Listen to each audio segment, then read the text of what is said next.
রবীন্দ্রনাথ ঠাকুর বাংলা সাহিত্য তথা বিশ্ব সাহিত্যের ক্ষেত্রে একটি অবিস্মরণীয় এবং বহুমুখী প্রতিভার নাম। বাঙালি, বাংলা ভাষা এবং বাংলা সাহিত্যকে তিনি সমগ্র পৃথিবীর মানুষের কাছে সুপরিচিত করেছেন, সুপ্রতিষ্ঠিত করেছেন স্বমহিমায়। তিনি শুধু বাংলা ভাষাভাষী মানুষেরই প্রাণের জন নন, তিনি সমগ্র পৃথিবীর মানুষের অত্যন্ত প্রাণের জন। এ কারণে তাকে বিশ্বকবিও বলা হয়।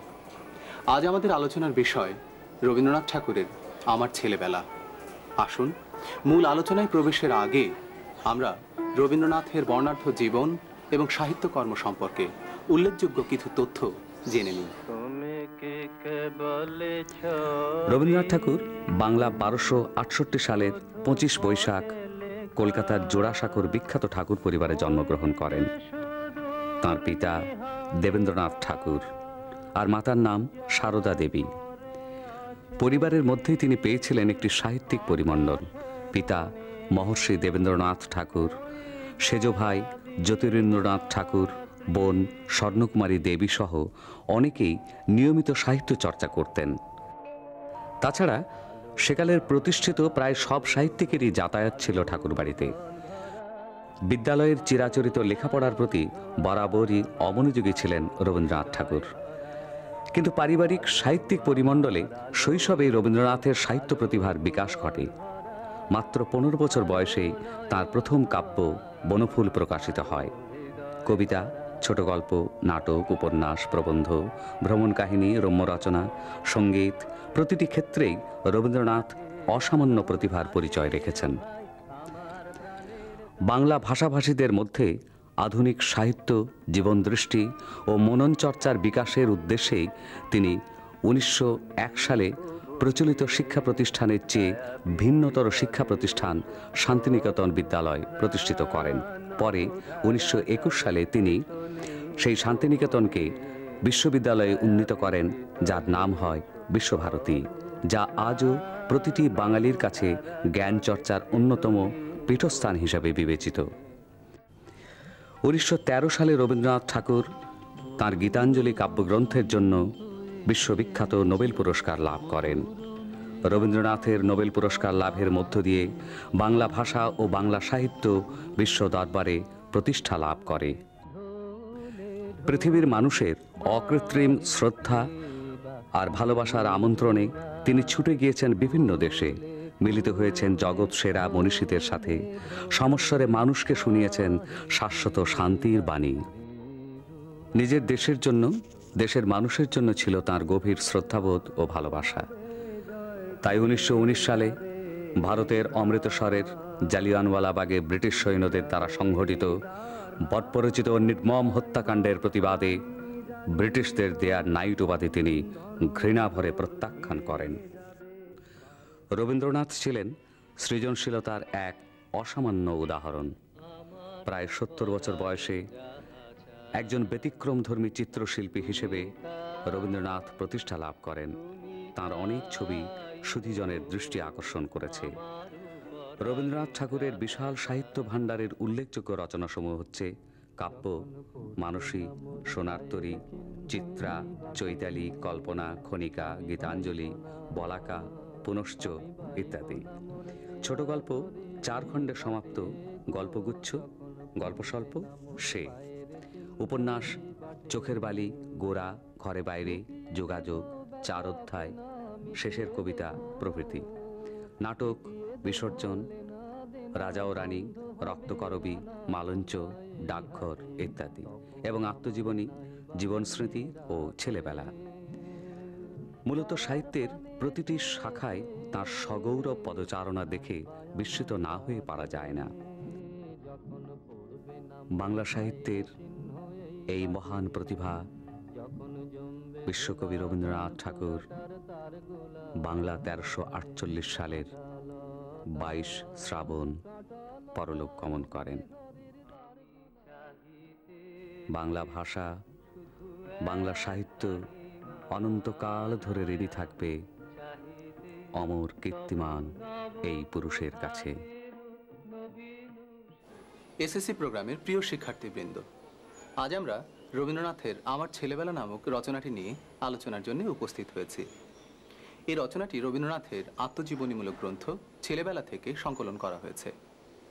এই রচনাটি পাঠ করলে আপনি রবীন্দ্রনাথের শৈশবের দিনগুলো সম্পর্কে জানতে পারবেন, সেকালের শিক্ষা দীক্ষা রীতি পদ্ধতি কেমন ছিল সে সম্পর্কে জানতে পারবেন, এবং সেই সঙ্গে সেকালের অসুখ বিসুখ হলে তার চিকিৎসা পদ্ধতি বা কেমন ছিল সে সম্পর্কেও জানতে পারবেন।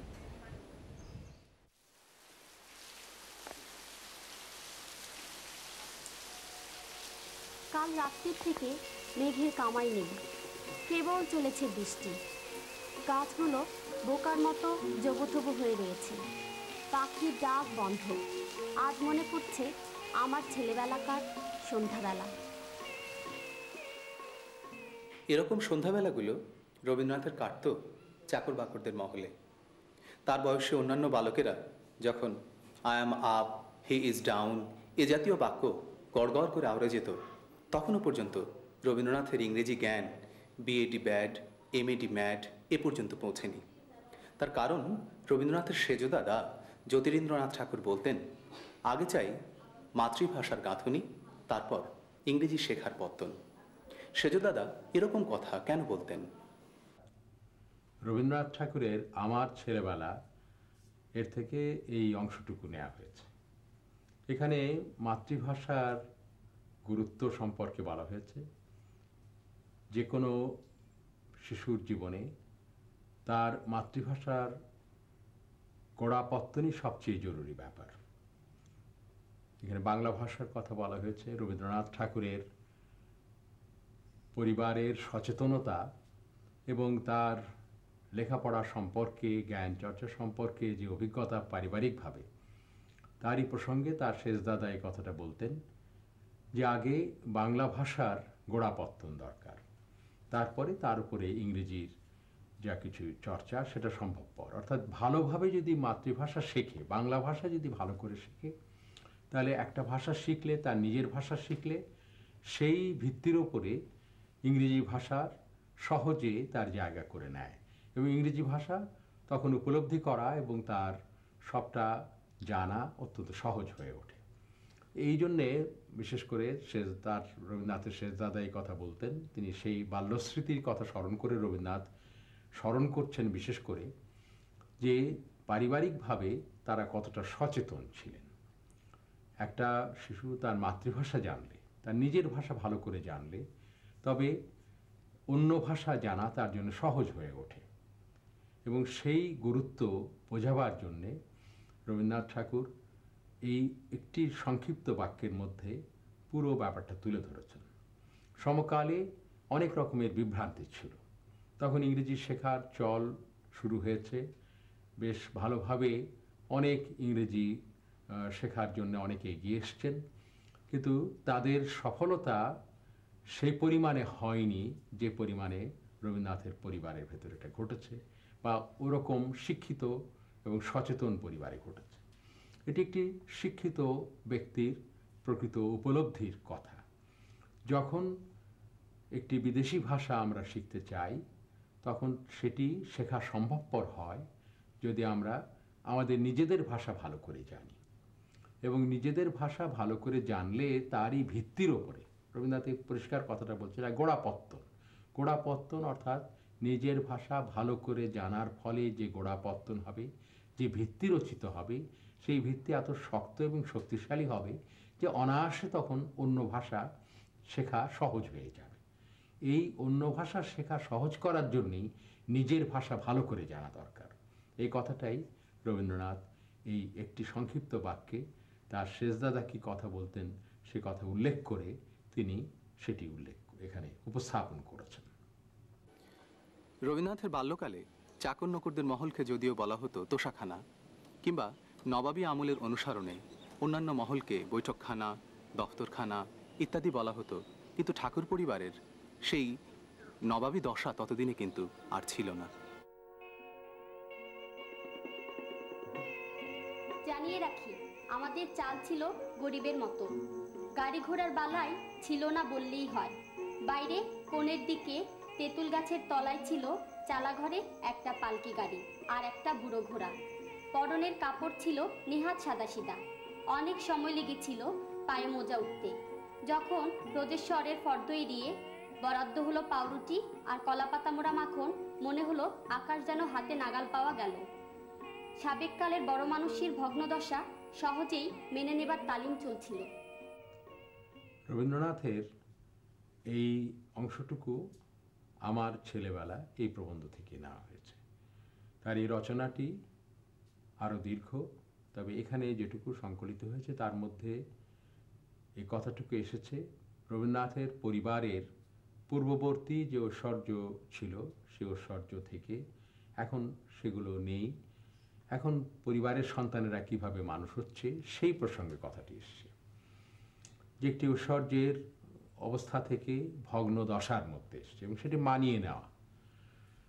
যে সমস্ত বড় মানুষই বা যে সমস্ত বড় লোকই এই জমিদার পরিবারে একসময় ছিল, জৌলুস ছিল, সেই ঐশ্বর্য এখন না থাকার কারণে পরিবারের ভেতরে সন্তানেরা বড় হচ্ছে, তাদের যে পরিবেশ এবং পরিস্থিতি, তাদের পোশাক এবং তাদের যে সমস্ত অন্যান্য আনুষঙ্গিক প্রসঙ্গ, সেগুলো সবই নিয়ে রবীন্দ্রনাথ বলার চেষ্টা করছেন যে একসময় ঐশ্বর্য ছিল, এখন সে ঐশ্বর্য এই শিশুদের বা ছোটদের জানার কথা নয়। শিশুরা দেখছে যে পরিবারের ঐশ্বর্য এখন আর নেই, তাদের অনেক কিছু মানিয়ে নিতে হচ্ছে সাধারণ মানুষের মতো, এবং সেইভাবে জীবনযাপন করছেন। এই কথাটা এখানে পরিষ্কারভাবে বলা হয়েছে, মানিয়ে নেওয়া। অর্থাৎ এই যে ঐশ্বর্য ছিল এবং এখন নেই, এটি বড়দের জন্য মানিয়ে নেওয়ার ব্যাপারটা। ছোটরা মানিয়ে নেওয়ার ব্যাপারটা অত বড় নয়, কিন্তু ছোটরা যে মেনে চলছে বা মানছে সেটি বড়রা সেই ব্যবস্থা করে দিচ্ছে, এবং ছোটদের জন্য মানিয়ে নেওয়াটা বড়দের চোখে এটা দেখা হচ্ছে।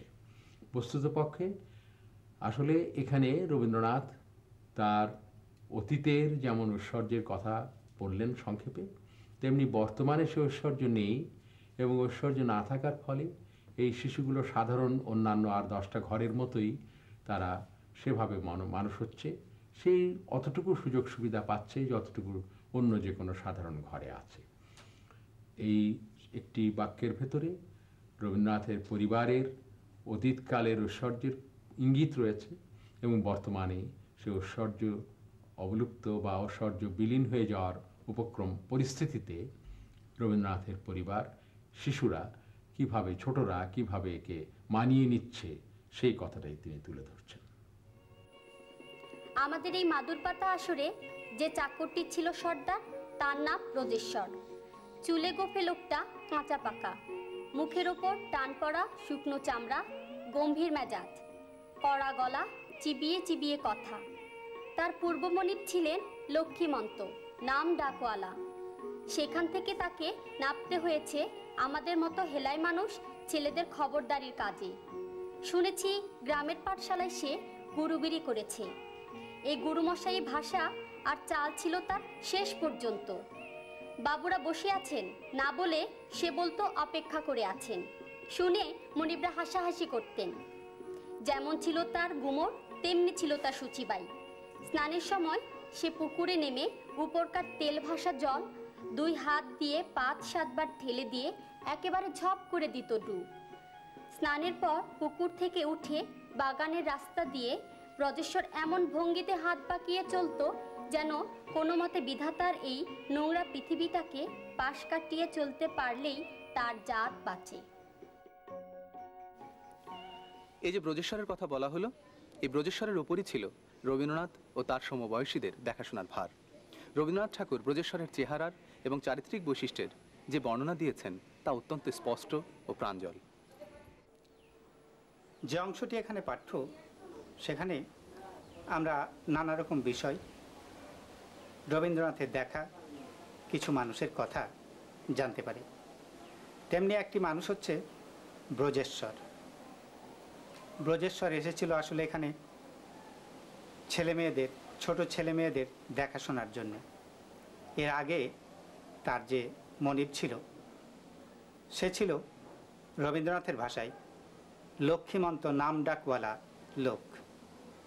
কিন্তু সেই প্রাক্তন মনিবকে ছেড়ে ব্রজেশ্বরকে আসতে হলো হেলাফেলায় মানুষ করা কতগুলো ছেলের তত্ত্বাবধানের জন্য। ব্রজেশ্বরের বোধহয় অন্তত তার মনোভাব এইটা হতে পারে যে পদাবনতি, কারণ এটাকে সে খুব ভালো চোখে দেখতো বলে মনে হয় না। রবীন্দ্রনাথ বলেছেন লোকটি ছিল চুলে গোঁফে কাঁচা পাকা, মুখের চামড়া টান পড়া শুকনো, ঘাড় বাঁকিয়ে কথা বলতো। ও হ্যাঁ, আরও একটি কথা রবীন্দ্রনাথ বলেছেন যে ব্রজেশ্বর এখানে আসবার আগে একসময় গ্রামের পাঠশালায় শিক্ষকতা করেছে। পাঠশালার সেই শিক্ষকতার অভ্যাস, অর্থাৎ বলা চলে গুরুগিরি, এখনও ব্রজেশ্বর ভুলতে পারেনি, যার জন্যে কথা বলার সময় সে খুব ঝোঁক দিয়ে বলতো, এমন ভাব দেখাতো যে ব্যাপারটা সে যত বোঝে আর কেউ তেমনটি বোঝে না, এবং সচেতনভাবে সাধারণ কথাকে একটু শক্ত করে একটু সাধু ভাষার কাছাকাছি নিয়ে যেয়ে বলবার চেষ্টা করত।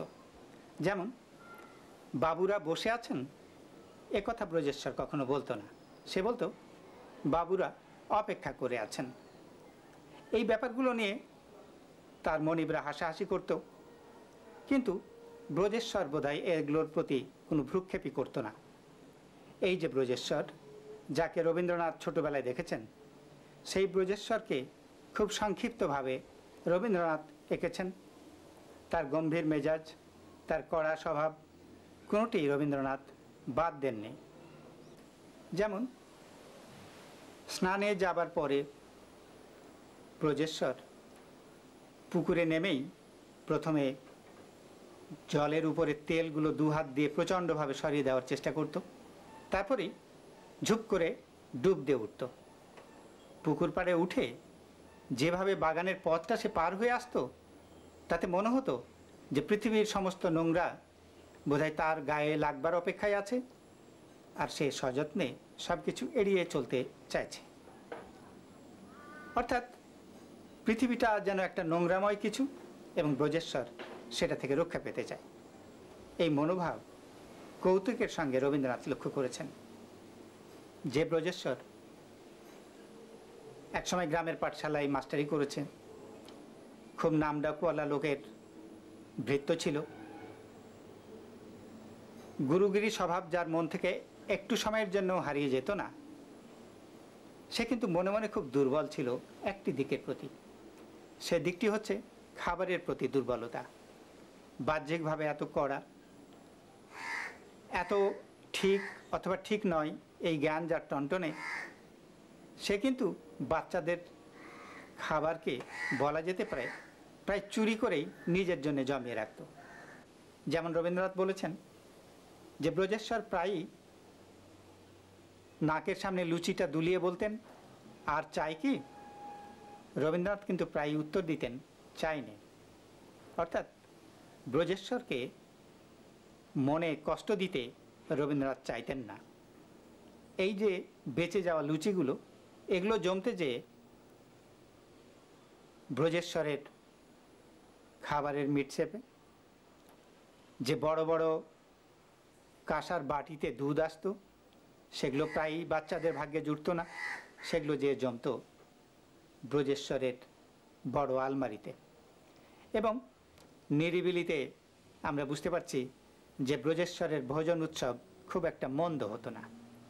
এই হচ্ছে ব্রজেশ্বর।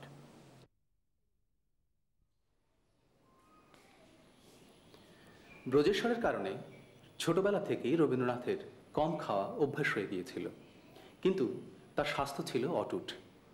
সারাদিন ভেজা জুতা পায়ে দিয়ে থেকেও কিংবা কার্তিক মাসে খোলা ছাদে শুয়ে থেকেও তার কখনো জ্বরজারি হতো না। যদি কখনো জ্বরজারি হতো, ডাক্তার ব্যবস্থা দিতেন ক্যাস্টর অয়েল আর উপোস। 3 দিন পরে ব্যবস্থা ছিল মোরালা মাছের ঝোল আর গলা ভাত, এতেই জ্বর যেত। এই কারণে রবীন্দ্রনাথ বলেছেন ছেলেবেলায় তার স্বাস্থ্য ছিল একগুঁয়ে রকমের ভালো। জ্বরে ভোগা কাকে বলে মনে পড়ে না, ম্যালেরিয়া বলে শব্দটা শোনাই ছিল না, ওয়াক ধরানো ওষুধের রাজ্যে ছিল ওই তেলটা, কিন্তু মনে পড়ে না কুইনিন। গায়ে ফোড়া কাটা ছুরির আঁচড় পড়েনি কোনো দিন, হাম বা জলবসন্ত কাকে বলে আজ পর্যন্ত জানিনি। শরীরটা ছিল একগুঁয়ে রকমের ভালো। মায়েরা যদি ছেলেদের শরীর এতটা নিরোগ রাখতে চান যাতে মাস্টারের হাত এড়াতে না পারে, তাহলে ব্রজেশ্বরের মতো চাকর খুঁজে বের করবেন।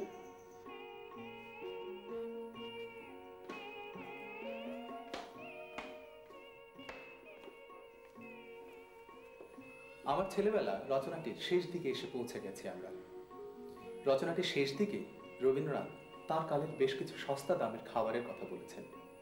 তখন বাজারে চকলেট ছিল না, কিন্তু ছিল বেশ কিছু লোভনীয় খাদ্যবস্তু। এগুলোর কথা যখন রবীন্দ্রনাথ বলেছেন, তখন তিনি যেন অনেকটাই স্মৃতি ভারাক্রান্ত হয়ে পড়েছিলেন। একটা কথা মনে রাখা দরকার, তখনও বাজারে চকোলেট দেখা দেয়নি। ছিল 1 পয়সা দামের গোলাপি রেউড়ি। গোলাপি গন্ধের আমেজ দেওয়া এই তিলে ঢাকা চিনির ঢেলা আজও ছেলেদের পকেট চটচটে করে তোলে কিনা জানিনি। নিশ্চয়ই এখনকার মানে লোকের ঘর থেকে লজ্জায় দৌড় মেরেছে। সেই ভাজা মশলার ঠোঙা গেল কোথায়? প্রিয় শিক্ষার্থীবৃন্দ, এতক্ষণের আলোচনা থেকে আমি আশা করছি আপনারা আমার ছেলেবেলা রচনাটি বুঝতে পেরেছেন। আমি আশা করছি এই রচনাটির মাধ্যমে আপনারা রবীন্দ্রনাথের বাল্যকাল সম্পর্কে, সেকালের শিক্ষা দীক্ষার রীতি পদ্ধতি সম্পর্কে এবং চিকিৎসা ব্যবস্থা সম্পর্কে একটি পরিচ্ছন্ন ধারণা পেয়েছেন। এবং এই রচনাটির মাধ্যমে আপনারা পরিচিত হয়েছেন ব্রজেশ্বর নামে একটি অসাধারণ চরিত্রের সঙ্গে। আপনারা যে যেখানেই আছেন সুস্থ থাকুন, ভালো থাকুন। আপনাদের সবার মঙ্গল কামনা করে আজ এখানেই বিদায় নিচ্ছি। শুভরাত্রি।